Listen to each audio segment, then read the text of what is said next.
দেখতে পাচ্ছেন একজন রিক্সা চালক, তিনি কিন্তু তার রিক্সাকে বাঁচানোর যে চেষ্টা সেটি আমরা দেখতে পাচ্ছি এখানে, এবং তিনি কিন্তু রিক্সাটির সামনে দাঁড়িয়ে আছে এবং যেন রিক্সাটিকে যেন ভেঙে ফেলা না হয়, এবং তিনি কিন্তু তাদের শেষ চেষ্টা সেটি করছেন আমরা দেখতে পাচ্ছি। এবং স্যার সেটি তার যে গাড়িটিকে সেটিকে বাজেয়াপ্ত করা আছে, এবং আমরা দেখতে পাচ্ছি সে রিক্সা চালক তিনি কিন্তু অবশ্যই যে চেষ্টা সেটি তিনি এখানে করছেন।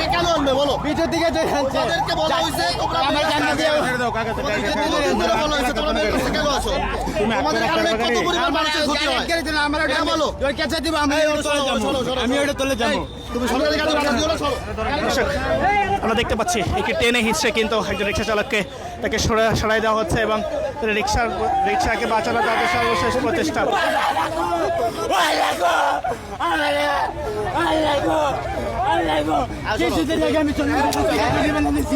আমার একটা মেয়ে কিক দিল অবস্থা, হাসপাতালে ভর্তি। আমি কি করব? আমি বাড়া গাড়ি চালাতে পারো না। আমি পাওয়ার গাড়ি চালাতাম, ব্যাগে নেই পাওয়ার গাড়ি চাপ। কি করবো? আমি মেন রোডে না বাবা, আমি মেন রোডে না। আমার বিচারটা ধরে আনছে, আমি কখনই মেন রোড উঠি না। আমি রাত 12টার পরে গাড়ি, 11টা সকাল 11টার পরে গাড়ি বাই করি, রাত 1টা 2টা পর্যন্ত চালাই। কিন্তু তুমি মেন রাস্তায় আইছো কেন? আমারে কও। আমি তোমাদের এই কথাটা মায়া লাগে, কিন্তু মায়া দিয়া মানুষের জীবনের ক্ষতি করবে।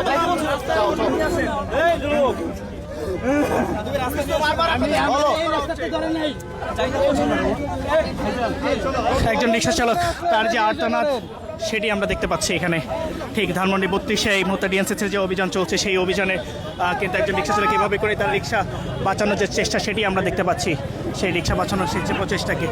এবং দেখতে পাচ্ছেন একজন চালককে কিন্তু তিনি তার রিক্সা কিন্তু বাঁচিয়ে নিয়ে যে চেষ্টা, মানবতার জায়গা থেকে কিন্তু তাকে আসলে রিক্সাটিকে ছেড়ে দেওয়া হলো আমরা দেখতে পেলাম। এবং এখানে আমরা দেখতে পাচ্ছি এবং যে অটো রিক্সাটিকে আসলে তিনি কিন্তু অটো রিক্সাটি বাধা দেওয়ার সর্বশেষ প্রচেষ্টা।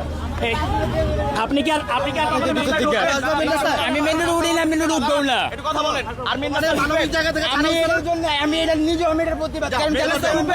আর কখনো মেন রাস্তায় আসবে না, মানবিক দিক থেকে তোমার দর্শক